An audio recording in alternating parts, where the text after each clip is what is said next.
Hey Zori, how's it going? Good. How are you? I'm doing good. Can't complain. How's everything? Same here. I definitely can't complain. God has been way too good. And I'm just excited for what 2022 has to like unfold because like you kind of mentioned in your podcast, I was going to listen, we'll talk about that a little later.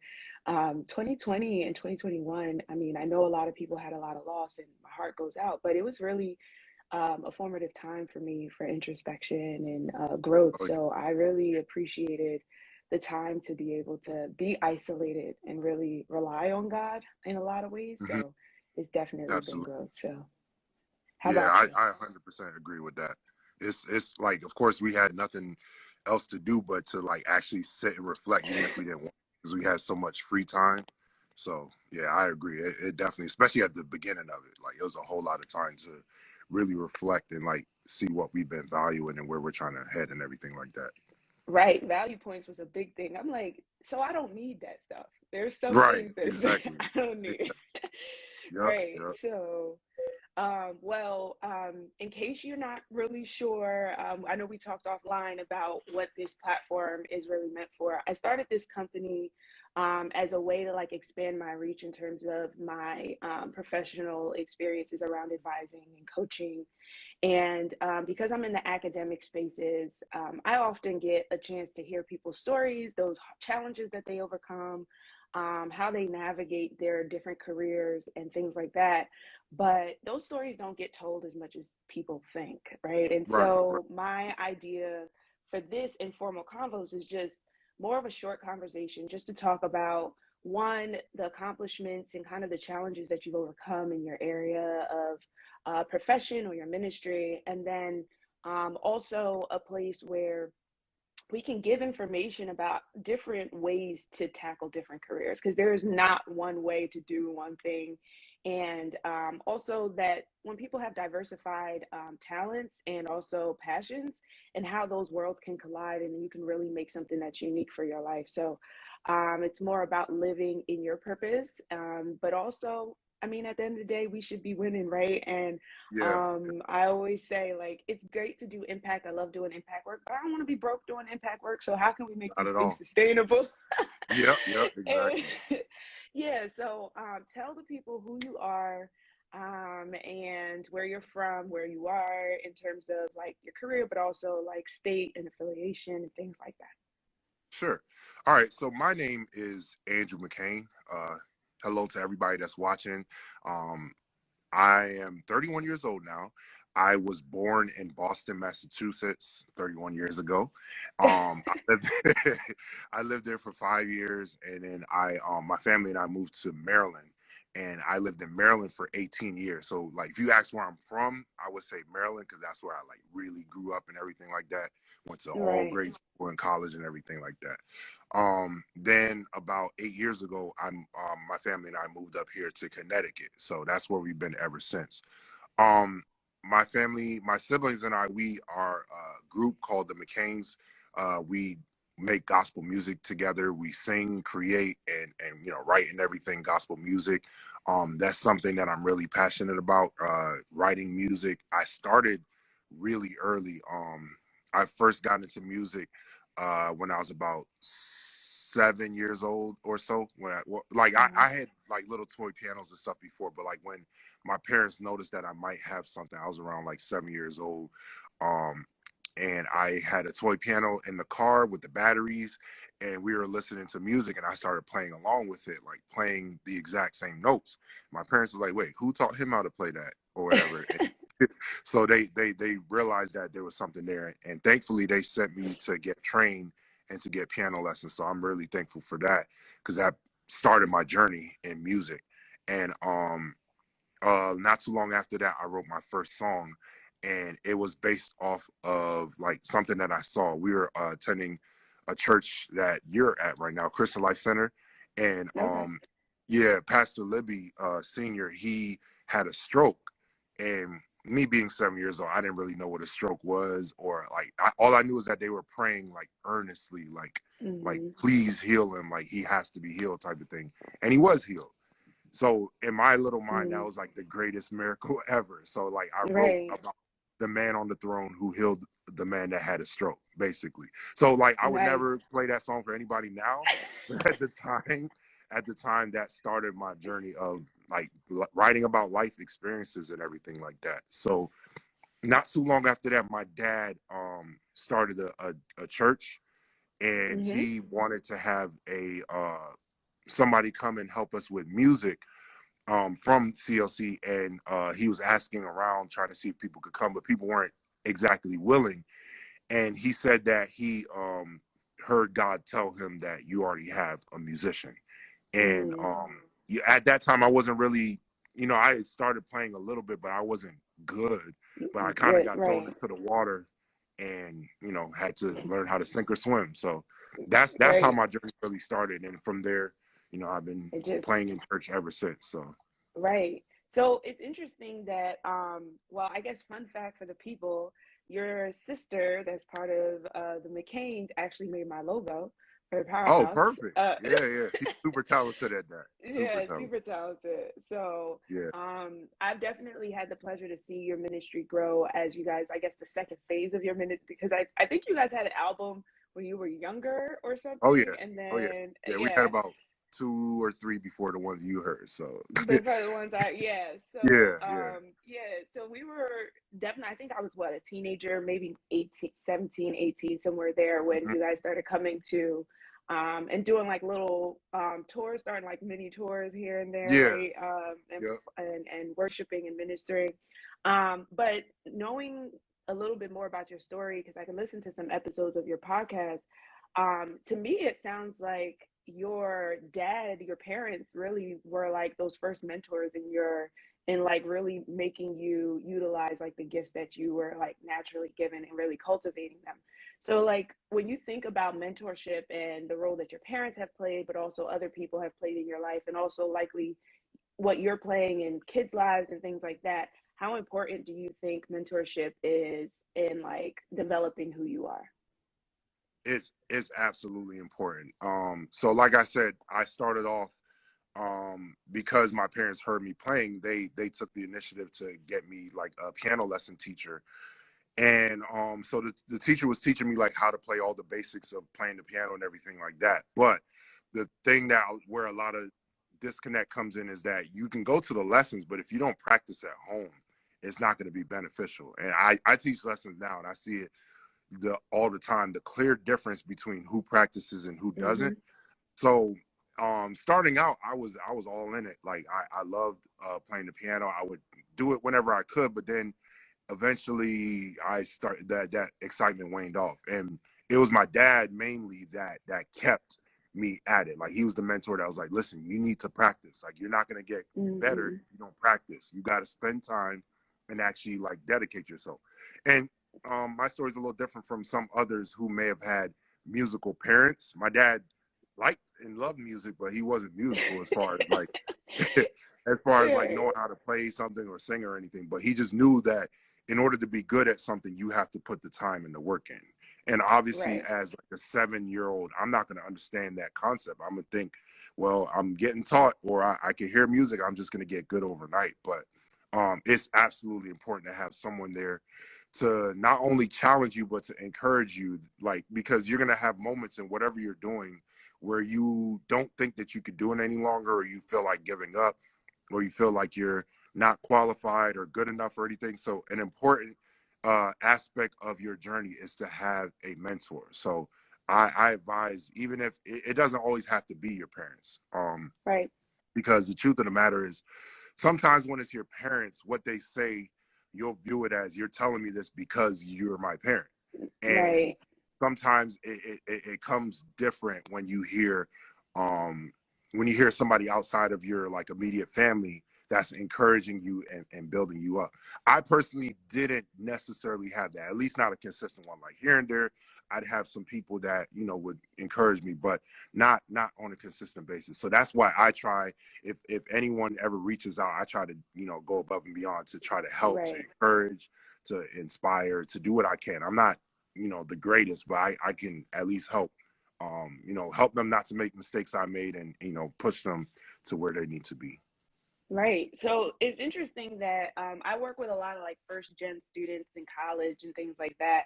But I think one thing that you just pointed out that I think is super interesting is like you're a first generation musician. There are Right. families like you think about the Winans and like people Hmm. who are just like generationally like it's so embedded. And so by the time people are seven, they're like sitting there and they got it, right? And so Yeah. Yep. Yep. uh so being like that first generation feel of having to like figure out what your style is and what you love to do. Do I really love to play? Yes, but then I really love to write songs and really see them come to Hmm. fruition. I guess in terms of the people that you saw in the ministry and gospel music and things like that, I know we share a favorite artist, but I'll wait and see. But but like who in the gospel realm really is something that you aspired to as a kid and as you were growing up, and almost like I guess was a source of encouragement as you kind of tried to like overcome your own challenges with committing to playing music and being in ministry. Okay. All right. So this is kind of, I love this question, but it's also a loaded question, so I might take a little while. So Okay. so like I said, my dad was not a musician. My mom was not a musician or a singer really. My dad actually did lead worship in our church though, like lead worship. But it was more out of like necessity rather than Yeah, like, he had oh, to you do got what a he had to gift, let's do. do it. You're right, exactly. So I did see that growing up. So I saw like what it was like to be on the platform and everything like that. But I just remember in the car we would be listening to this cassette tape because I'm old. So this Me cassette tape too. of yeah, Andre Crouch. Uh-huh. This particular album, I'll be thinking of you, and I don't know, it just felt so good to me. And even now when I listen to it, it just felt so good. And also around that time, Ron Canoli. Like Ron Canoli, he is a giant in praise and worship that I feel like doesn't get talked about enough. Mm, He was revolutionary in not just doing praise and worship, but like bringing blacks and whites together really, because hmm it was mostly on the Caucasian side where people would sing praise and worship music, but he was someone that was able to bring everybody together. He had like a huge crowd, huge band, and he would have all different cultures and race, not just white and black, just all different cultures all together worshiping. And I used to listen to that all the time, and it was very inspiring. And it kind of ingrained in my mind like the type of thing that I wanted to do, even though I didn't yeah. realize it at the time. It's just like, this is so cool. Um, and around the time when we moved to Maryland, like those were the main people that we would listen to in the car: Ron Canoli tapes and Andre Crouch, and I'm trying to think a couple others, like a couple of Jamaican stuff, here and there, Jamaican Right. artists. But I remember there was a family friend, and we used to go over their house sometimes. I remember I was in their car one day, and they were playing this music. I was like, who is this? And they saw the confusion. It was like, what do you mean, who is this? This is Hezekiah Walker. I was like, Hezekiah, who is that? He's like, you don't know Hezekiah Walker? Oh my goodness. I think he switched to Oh. CD. And then I was like, who's this? He was like, this is Fred Hammond. You don't know who Fred Hammond is? I was like, no. And then I think one more time he played Kirk Franklin, I believe. And I was like, I Oh. don't know who this is. And he's like, you know what? Take this CD home. Take this CD home and listen to it. And he gave me a Fred Hammond album, The Inner Court. Changed my entire life. Changed my entire life. Like I Love specifically me some remember, Fred. yeah, right. I was like, what? Like, First how did I gospel miss concert I this? paid for. I was like, Oh oh, yeah. I'll pay it. Oh yeah. Oh yeah. Oh yeah. So I listened to that, and then so I was about 6 or 7 at that time, and Mhm. so I wasn't buying no tapes or albums or anything. So anything we had, my parents would have got it. So they didn't buy the Fred Hammond album. I think at the time, a little bit later on, I learned how to like record from the CDs to the tapes. So I Yeah, yeah, used to do yeah. that to get the Fred Hammond albums. I remember somebody came to my church, and they had 2 sons that played the drums, and they wanted to rehearse with us. So this is like our beginning as like a group, because we had just started singing a little bit. It was just me and my sister Violet, and Jeremy wanted to play drums a little bit, but he wasn't really singing. And they were like, oh, we should rehearse this song, Jesus is All, Jesus is All. So I started rehearsing that song, and I remember on my way to their house one day, I wrote this song that we used to sing all the time back then called Renew My Life. And Mm-hmm. I believe it was because I understood, I think they told me that Fred Hammond was writing these songs. So Yeah. that was like, well, if he could do it, I want to do that too. So it was like, he's my mentor from afar. Like I Yeah. would, long before I ever got to meet him, he was like inspiring me. Like, cause I just wanted to do that. I heard it, I loved it. I was like, oh, I gotta do that. People can write songs and record them. And That's what I want to do. right. And coming back to my dad was so instrumental in that, because the minute he heard that I wrote a song, like some parents be like, oh, that's so cute. He's like, oh, you wrote a song? Okay. You so I heard your piano teacher, I heard he could produce stuff, so let's go record this. I was like, wait, what? And like, we weren't I ready, love but it. I love the investment. I love the oh yeah, investment. oh yeah. Yeah. He was not playing. Like immediately he was like, oh, you write songs? Okay. He went and told my piano teacher, and we immediately started recording it. And that I don't know what would have happened if he didn't make that big jump to go do that. Cause like Mm-hmm. I feel like I probably would have wrote a couple more songs and didn't do anything with them. So I probably would have just fell off with it. Right. And like, even though, like I said, we recorded albums back then that I don't want anyone to hear, because we were so young and didn't know what we were doing. And I was doing most of the work, like production wise and everything. Yeah. But I'm thankful for that start, because yeah, like it was between the inspiration from Fred Hammond from afar and being at Christian Life Center. Laird Silliman was the piano player at that time, and they Mm. used to record albums back then as well. I And it heard, was yeah. actually their album that I first played to in the car. So they were like Mm. extremely instrumental in my growth. Like just the fact that I knew that he was writing songs, others were writing songs, people that I saw in the church, that inspired me that I could do this too. So it's really like huge to be able to have somebody that you could look up to, especially when they're in close proximity. Because I was seeing that every service, like they were. Right. I loved the music there, and it made me want to play the music. And then once I knew they were writing songs, I was like, oh, I gotta do that too. So That's it. Yeah. yeah, I love the personal investment that your parents had in just like really just rubbing that gift and just making it happen, because it's like you said, parents could be like, oh, that's cute, but it's yep, like, yep. no, Especially let's at see that what age. this, especially at that age.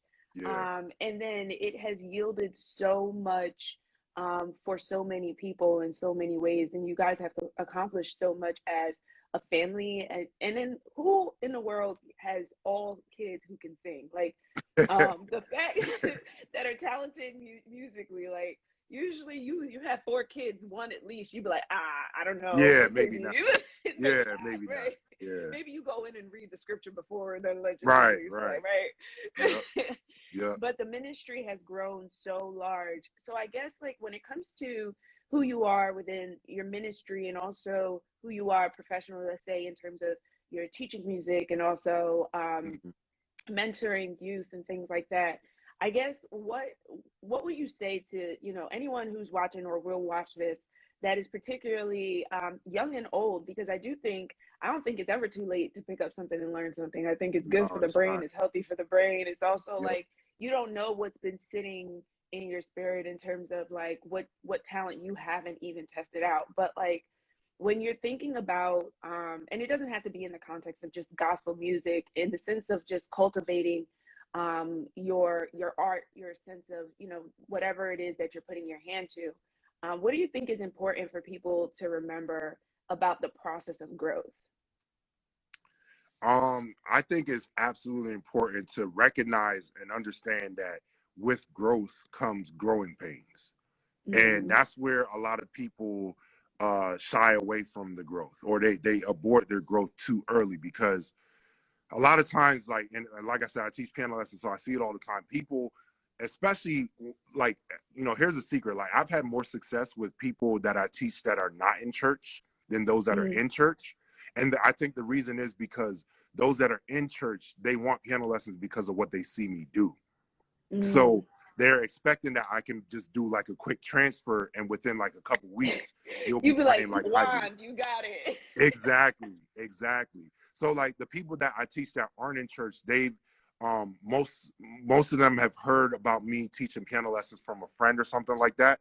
And a lot of times they come into the lessons not even know like how I play or anything like that. So I'm Mm-hmm. starting from, square one, and they're willing to do it. And usually kids and stuff. So they're willing to grow because that's something that they want to do. But a lot of times, I think that people in church, that I have had success with some, I will say that, but there are people in church that hear me play and they're like, "Ooh, that would be nice if I could do that. Let me sign it. Let me Mm-hmm. see if he teaches lessons." And then when I'm starting you from the basics, doing scales, you're like, You're I like, don't want to do that. I just want the Holy Spirit to come through my fingers. Exactly. Exactly. Or if I'm teaching them something that is challenging, which I do, then like when they're not getting it right away, they're like, no, no. And another thing about growth is you never stop growing. Because I've been playing the piano over 20 years, like almost Yeah. 25. Mm-hmm. And I'm so far away from where I want to be. And in order for me to get where I want to be, I have to go through those growing pains. Like I have to Mm-hmm. practice things that make me uncomfortable, like literally uncomfortable. Like my skin will like crawl sometimes because it's like, why isn't this natural? And this doesn't come naturally to me. But when it comes to growth, you have a choice to either stay in your comfort zone Mm-hmm. or launch out and acknowledge or embrace that growing pain and say, this is what's necessary in order for me to go to the next level. Because staying in your comfort zone is comfortable, but there's no Mm-hmm. growth there. So it's something I have to remind myself all the time. And I hope to encourage people with that. If you're really going to grow, you have to be willing to be uncomfortable, because that's what it takes. Like once you get past that being uncomfortable, then you're going to push yourself to somewhere where you wouldn't have been if you didn't step out. I love that. I really do. And I think it's a message that transpires across so many experiences in our lives, like whether it's what we're putting our hands to or it's just our mind and how we're growing and how we're developing as human beings. It's that growth is never, comfortable. I think about Yeah. babies when they're getting their first set of teeth. Hmm. Like that joint is irritating. Irritating. They're Irritating. crying.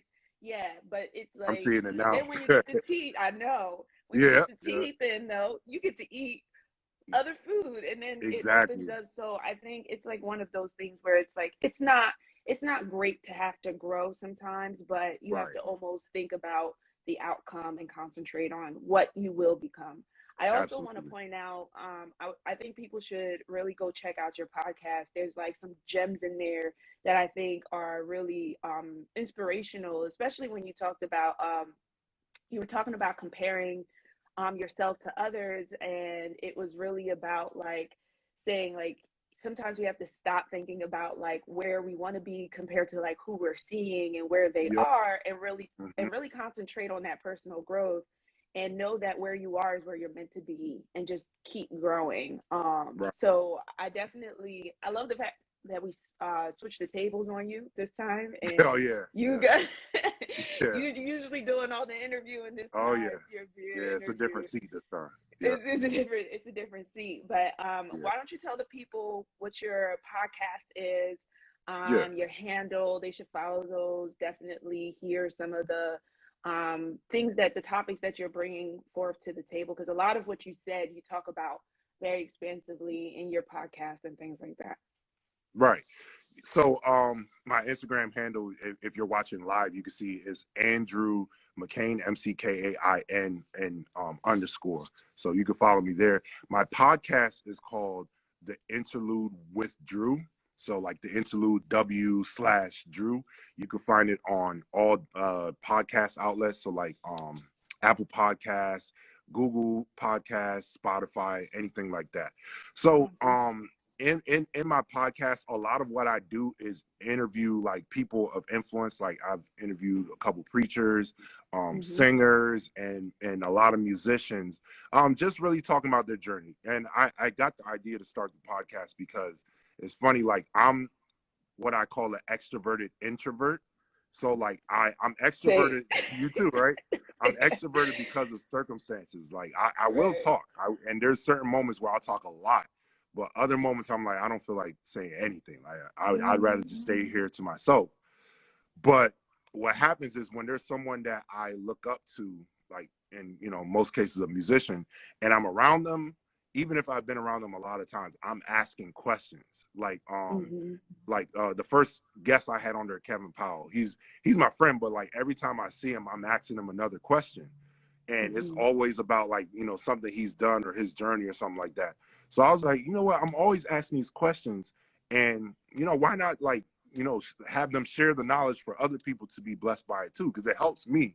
So that's how I kind of started with the idea. But I also was like, I also want to be able to share from my experience, even though I'm not on the level of some, like, a lot of the people that I interview. So it I feels still, like yeah, I still, I have years of experience. I have, everybody has something to offer. to give, So right? in that 100%. particular episode where you're talking about, where I talked about comparison, I feel like I made that just for myself, like, because Mm-hmm. I fall into that trap so often. It's like I look up to so many different people in music, and they're like miles ahead of me, and I get insecure about it, because I'm like, man, why am I not there? I've been doing Mm-hmm. this for so long. Why does this not come as natural to me as it does to them? But I have to always remind myself that, every good and perfect gift comes from above, and God Yeah. is the one that gives the gift. So if you're um like looking down on your gift, you're looking down on what God gave you, and Mm-hmm. you're not seeing the value in the perfect gift giver. He knew what you could handle. He knew what he wanted to give to you. And when he gave it to you, he said it was good. He didn't say that it was missing anything. He just wants for you to capitalize on it and maximize what he's put on the inside of you. So That's it. yeah, so that was for myself, because like even after, I still fall into that trap. But I always have to remind myself, like, comparison kills, because you're gonna Yeah. abort or stop yourself from doing something that would be like uncomfortable, but because you're comparing yourself, you're like, no, I can't do it, or I shouldn't do it, or something like that. But God wants all of us. It's also the, what do you call it? The comparison is the thief of joy. Like those Yes, two, yes, yes. they That don't they don't I need to blend. hang that on my wall. Like it literally is, because you get stuck in comparing yourself, you're not going to realize what you have, and you're not going to be thankful for what you have. And God doesn't like it when we're not thankful. And Mm-hmm. we see from the story of the master with the talents, like I say it all the time, but the one that got five, he was commended for going out and getting five more. He could have been comfortable with just having five because he had more than the other two, but he Mm-hmm. was grateful for what he had, and he invested in it and got more, and he heard well done. So did the one with two, who I think is very important, because he had the option to look at the one with the five and was like, well, how And come be I like, can't have five? right. And Mm-hmm. he still did what he had to do. He heard well done. Then the one with the one, he, I think, was justified in a way in feeling like he felt, because it's like, what's wrong with me? Why are you giving them more than what you give More me? than, yep. And he didn't like lose what he got. He kept what he had. So you would think the master would be like, okay, I get it. You Mm-hmm. could have got, I could have given you more. I understand why you'd be upset. But he was like angry with him. Like, what you mean? Like, I didn't give you enough. You think that I didn't expect a return on the investment I gave you just because I didn't give you as much as them? Like, and Oh goodness. he just went off on him. And it's like every time I read it, it's almost like I'm shocked, even though I know what's gonna happen, but it's like, wow, you gave him one and you still had an expectation. You were upset that he didn't fulfill what you wanted him to do. What he So wanted to do, right? yeah, so that's a lesson for all of us, that no matter what you think you have, God still expects for you to capitalize and To maximize on it. capitalize on it. That's good. Like God is like, I ain't make you not to get a return. That's the whole Exactly. thing. Right, right. Like, who do you think So you are who do you think burying you what are? I gave you? Like, Yeah. seriously. Yeah, It's yeah. really, That's a it's message. really, That'll and like, preach. right, exactly. Exactly. Yeah. Yeah. Word. So So we hit our 30 minutes. I be trying to keep these under 30 minutes.